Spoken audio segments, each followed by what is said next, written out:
Summer time super cool food. இன்னும் ஒரு 2-3 நாளில் வந்து 1ஆம் தேதி வந்துடும். இதுக்கப்புறம் வேட்டை ஆரம்பம். ஆல்ரெடியே சூடு பிச்சு எடுக்குது.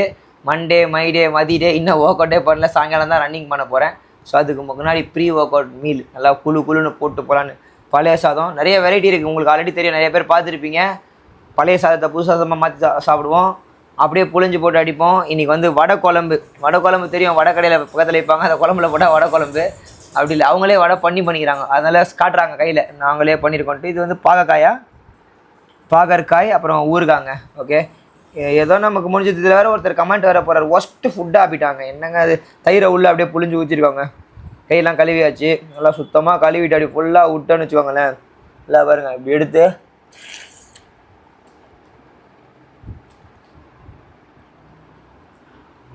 அப்படியே குழம்புல போட்ட வடையை அப்படியே எடுத்து ஊறி இருக்கும் ஆல்ரெடி. லைட்டாக ஊறுகாய், அப்படியே பாவக்காய், அவ்வளோதான். மனமாக சாப்பிட்டு முடிச்சிட்டோம்னா குணமாக முடிஞ்சிடும். நாளைக்கு இல்லை, சாயங்காலமே போய் ஓடி சாப்பிட்டது கொஞ்சம் ஜீரணமாகவும் மீதி இருக்கிறத சரிச்சிடணும், அவ்வளோதான். குளிர்ச்சி பயலுக்கடா, வெயில் கால பழைய சோறு பயலுக்கடா. பாய் மக்களே, லவ் யூ.